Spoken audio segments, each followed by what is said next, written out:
여러분 삶의 페이스메이커이자 달리면서 듣는 러닝라디오 러너스 하이입니다.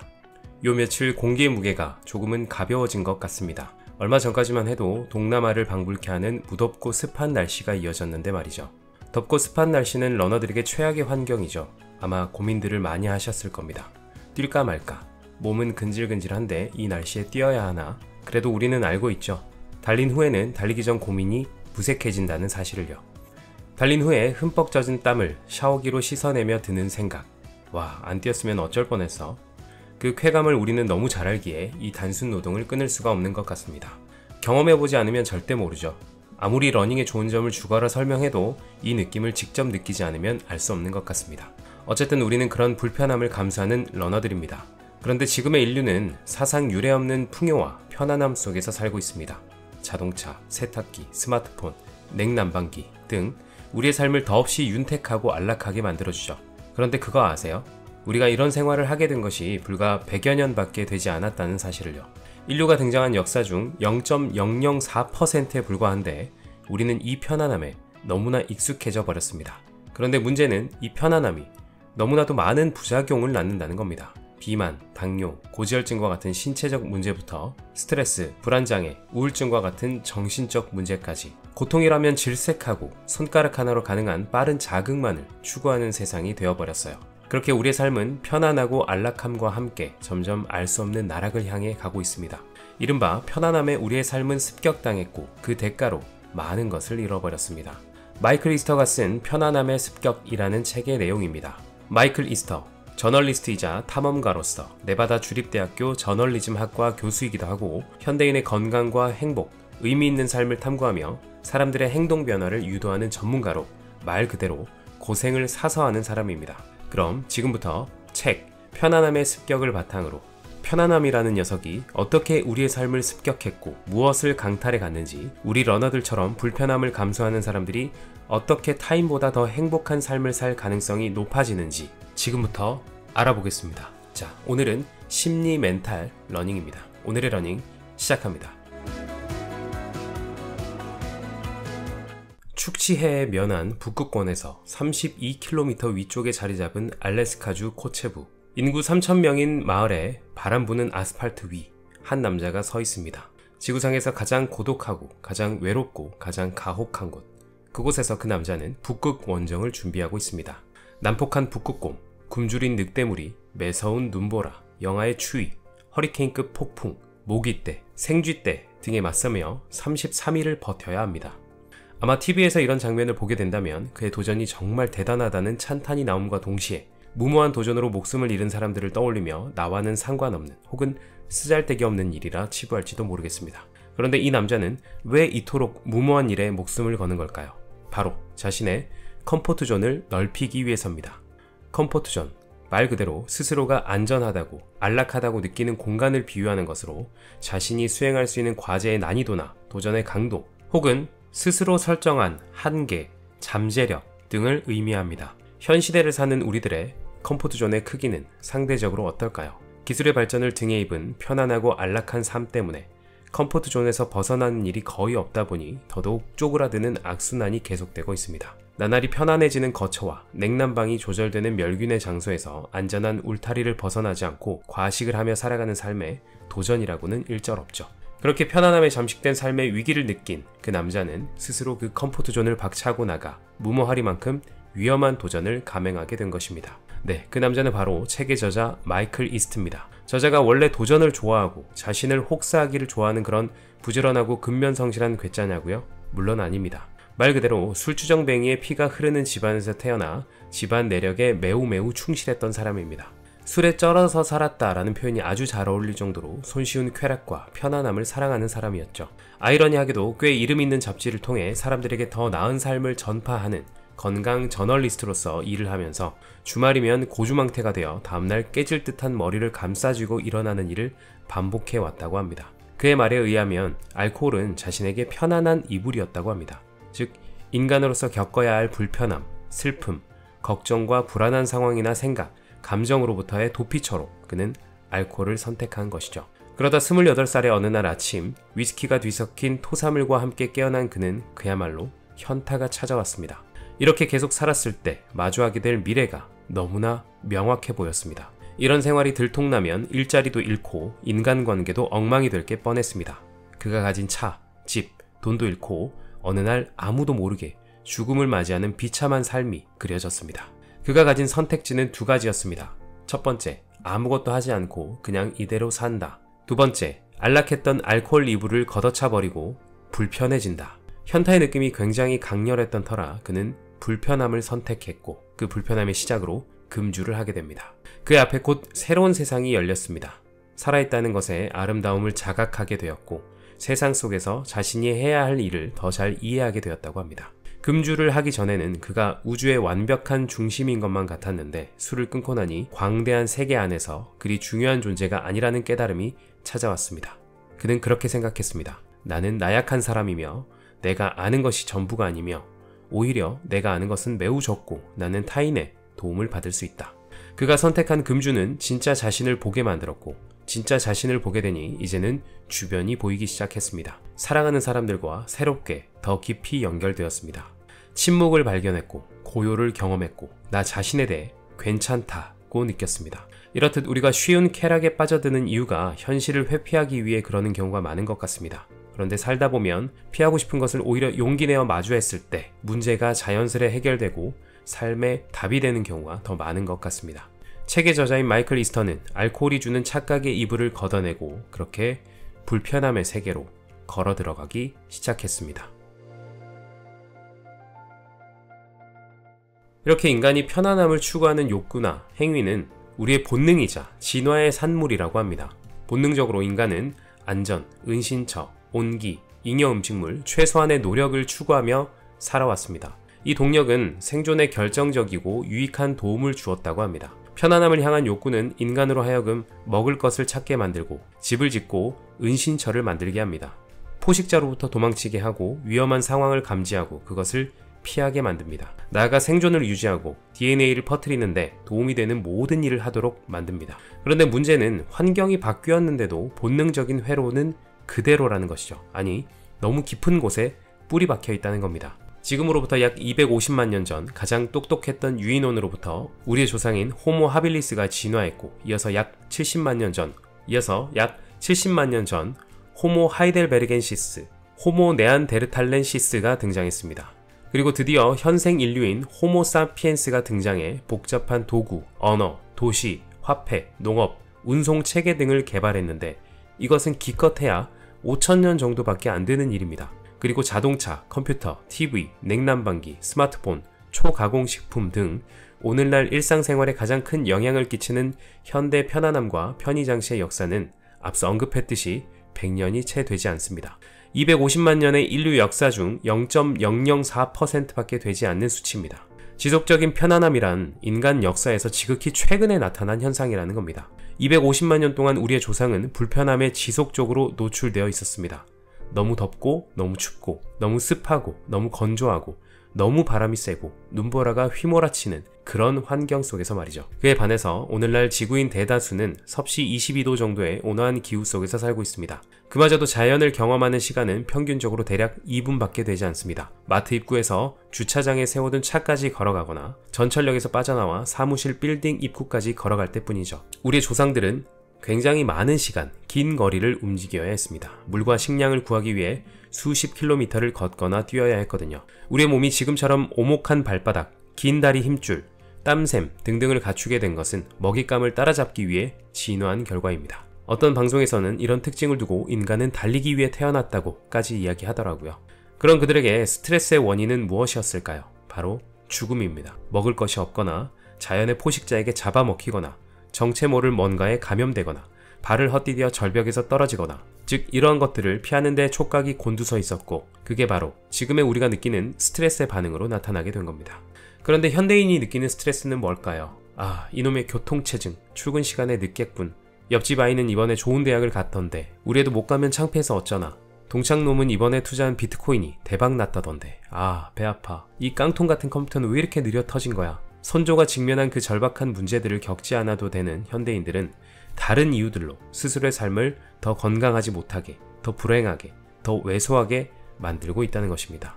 현대의학 덕분에 그 어느 때보다도 오래 살고 있지만 정작 데이터를 들여다보면 적지 않은 시간을 약물과 기계에 의존한 채 살아가고 있다고 합니다. 생존 기간만 길어졌을 뿐 건강한 삶은 짧아졌다고 볼 수 있죠.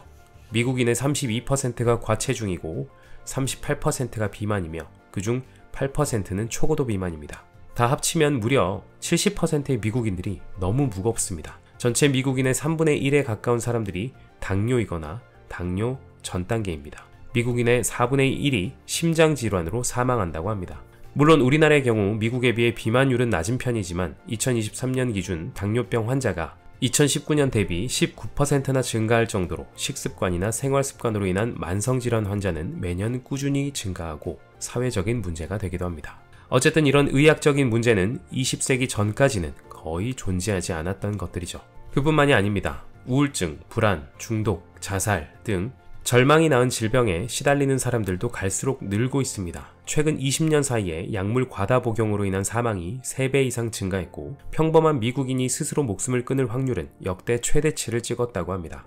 연구에 따르면 인류 전 역사를 통틀어 자살 현상을 거의 찾아볼 수 없다고 합니다. 대한민국의 자살률 굳이 말 안 해도 잘 알고 계시죠? 그렇습니다. 이제 우리는 먹을 것을 사냥하거나 날마다 고된 이동을 하거나 혹독한 배고픔에 시달리거나 거친 자연에 맞서는 따위의 불편함을 맞닥뜨릴 필요가 없습니다. 하지만 대신 편안함에 따른 부작용을 마주할 수밖에 없게 됐습니다. 장기간에 걸친 육체적, 정신적 건강 문제들 말입니다. 고통에 무감각해질 수 있는 수단은 도처에 널려 있습니다. 멀리 가지 않아도 되죠.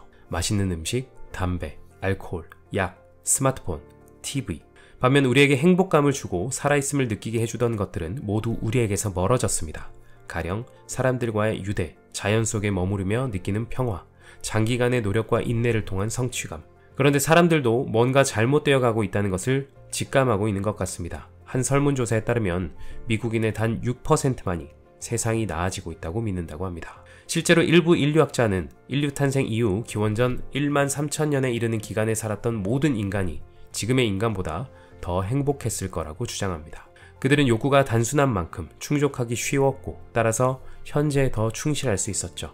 편안함과 편리함은 좋은 겁니다. 그러나 그것이 인간에게 있어 가장 중요한 행복하고 건강한 삶과 맥을 같이 하고 있지는 않습니다. 물론 그 누구도 의도하지는 않았겠지만 이제 인류는 심오하고 깊이 있는 경험을 할 기회가 극히 제한되었습니다. 마땅히 겪어야 할 경험들은 더 이상 우리의 삶과 아무 관련이 없어졌습니다.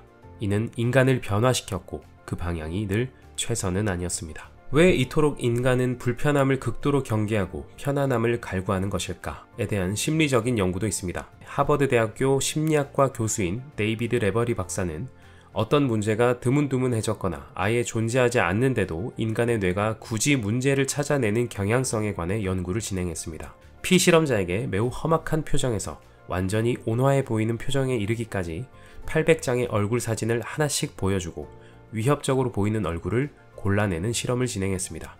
800장 중에 200장째에 이르렀을 때 레버리는 피실험자 모르게 조금씩 덜 위협적인 얼굴을 보여주기 시작했습니다. 점점 위협적인 얼굴이 드물어지는 시점이 되자 피험자는 중립적인 얼굴을 위협적으로 평가하기 시작했습니다. 이를 포함해 여러 비슷한 실험을 진행한 레버리 박사는 사람은 문제를 더 적게 경험할수록 더 만족스러워지는 것이 아니라 무엇을 문제라고 여기는지에 대한 기준점이 낮아진다고 결론을 내렸습니다. 즉 과거 선조들과 달리 생과 사를 걱정할 만큼의 문제를 겪지는 않지만 대신 그보다 낮은 수준의 문제들이 과거 죽음의 문제를 대체해 그 자리를 차지하게 됐다는 거죠. 그래서 모든 시대의 사람들이 이야기를 합니다. 옛날이 좋았는데.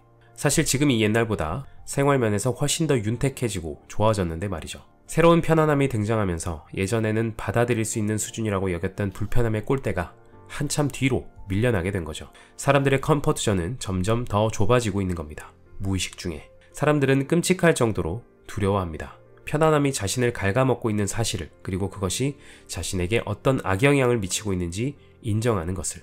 그럼 이제 편안함의 정체를 인식하고 내가 그 속에서 질식해가고 있었다는 사실을 마주하게 된다면 어떻게 될까요? 그리고 그 불편함을 무조건 피해야 하는 것이 아니라 내 삶의 동반자로 받아들였을 때 내 삶은 어떻게 될까요? 책에는 정화수행이라는 개념이 등장합니다. 고전 영화나 만화를 보면 폭포수 아래나 차가운 강물과 같은 극한의 상황에서 수련을 하는 장면을 종종 보셨을 텐데요. 그런 걸 정화수행이라고 합니다. 이런 극한의 자기수련은 굳어있는 뇌와 육체와 정신을 재부팅시키고 한계를 깨부술 수 있는 강한 자신감과 정신력을 얻을 수 있다고 합니다. 하버드 의과대학을 졸업한 마커스 엘리엇 박사는 운동선수들의 경기력과 극한의 자기수련 사이의 상관관계를 연구했고 그 효과를 확신했습니다. 실제 NBA 올스타로 예술적인 점프슛 능력을 보유한 카일 코버는 역대 3점슛 최대 득점 4위에 올라 있는데 위기에 특히 강한 자신의 플레이가 정화수행 덕분이라고 이야기합니다. 그가 행한 정화수행은 40kg의 돌덩이를 물속에서 5km 옮기는 것이었습니다. 여러 사람이 돌아가며 물속으로 잠수해 40kg 돌덩이를 2-3m 옮기는 것을 반복해서 5km를 나아가는데 총 5시간이 걸렸다고 합니다. 이 미련하고 멍청해 보이는 정화수행 덕분에 NBA 사상 최대 연속 경기 3점슛 기록을 경신할 수 있었다고 말합니다. 한계를 확장시키는 과제와 명확한 목표가 결합된 이런 일련의 행동들은 책 달리기 몰입의 즐거움을 통해 한번 소개해드린 적이 있는 몰입 상태를 이끌어내기도 합니다. 몰입, 플로우 개념의 창시자인 미하이 칙센트미하이 박사는 개인의 행복과 성장의 핵심적인 동력이 바로 몰입 상태라고 하며 다음과 같이 이야기했습니다. 몰입 상태는 삶을 더 풍요롭게 열정적이고 의미 있는 것으로 만드는 힘이 있다. 자아를 강화해주고 자아가 지닌 다양한 특성들을 성장하게 한다는 점에서 바람직하다. 엄밀하게는 다를 수 있지만 우리가 그토록 갈구하는 러너스 하이와도 꽤 유사한 개념입니다. 어쨌든 몰입이든 러너스 하이든 결코 편안함과 안락함 속에서는 얻을 수 없는 것들이죠. 이런 자신의 한계에 도전하는 행위들은 성과를 향상시키거나 그 자체로서 행복감을 느끼게 만듭니다.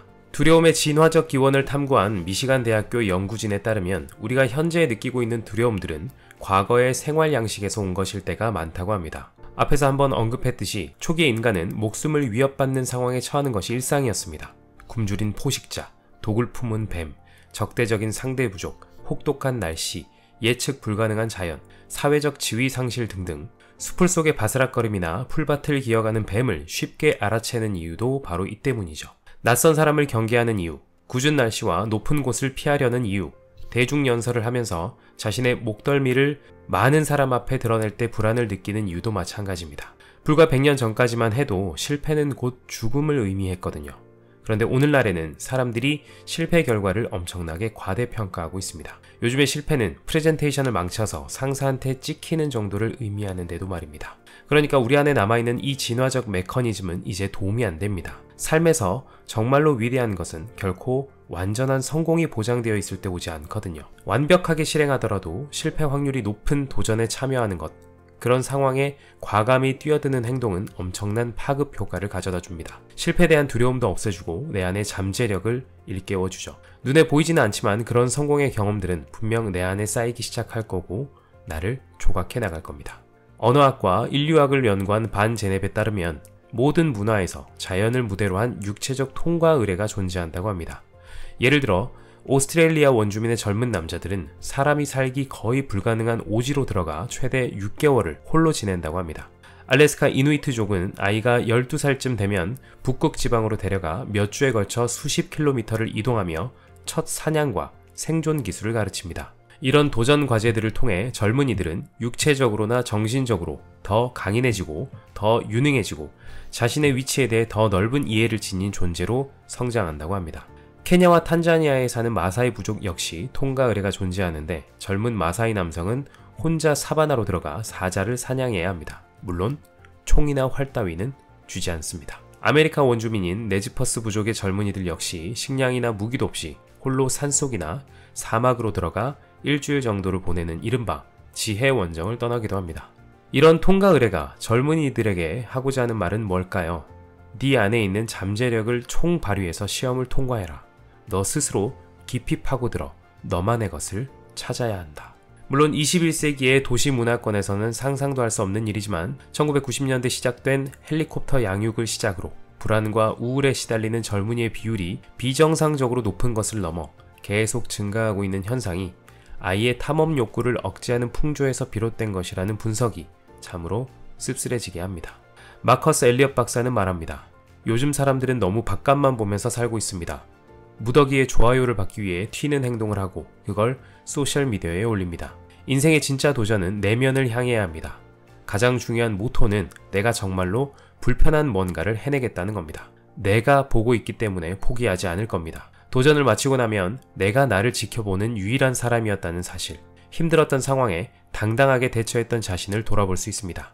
그때 말로 다할 수 없는 깊은 만족감이 찾아옵니다. 지금껏 살아오면서 지켜보는 사람이 나밖에 없을 때 스스로 옳다고 생각하는 일을 제대로 해본 적이 몇 번이나 있을까요? 그런 일을 하려면 청중이나 타인의 대단한 칭찬이 필요한 걸까요?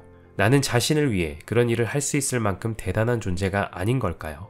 컴포트존 경계선 연구에 일생을 바친 사람이 있습니다. 바로 마크 시어리 박사입니다.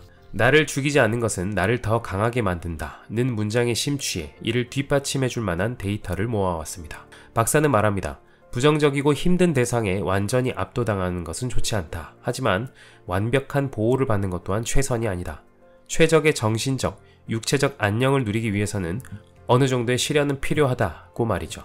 그는 또 스탠퍼드 대학교의 다람쥐 원숭이 스트레스 연구 결과를 우리에게 알려주는데요. 10주 동안 매주 한 번씩 어린 원숭이를 가족에게서 떨어뜨려 놓았고 이 원숭이들은 성장했을 때 가족의 보호에 머물러 있었던 또래들에 비해 훨씬 뛰어난 활동성과 현실 적응 능력을 보여주었다고 합니다.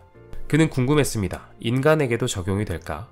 그는 다양한 성별, 인종, 계층, 소득 수준 등을 포함한 한마디로 미국의 축소판이라 할 수 있는 2,500명의 조사 대상을 꾸렸고 사람들에게 인생에서 가장 큰 스트레스 요인이 무엇인지 물었습니다. 그리고 그 사람들에게 정기적으로 건강 상태와 행복감에 대해서도 질문했는데 연구 결과는 평생을 보호 속에 살아온 사람들에 비해 역경을 겪은 사람들이 정신적 안녕 지수가 높다고 나왔습니다. 모종의 시련을 겪었지만 압도당할 만큼은 아니었던 사람들은 내적 역량을 키웠고 그로 인해 더 강인해졌고 회복력이 높아졌습니다. 나아가 이전에 겪어보지 못했던 새로운 스트레스에도 더 잘 대처할 수 있었던 거죠. 시어리의 연구에 힘입어 큰 도전들을 설계해 같은 결과를 얻은 연구들이 점점 늘고 있습니다. 이런 연구들은 하나같이 참가자들의 과제 수행이 육체적, 정신적, 정서적, 영적 무기를 획득하는 과정이었음을 보여주고 있습니다. 뉴질랜드와 영국의 합동 연구팀은 야외 도전 과제가 미치는 심리적 효과를 다룬 약 100개의 연구 논문을 샅샅이 분석했습니다.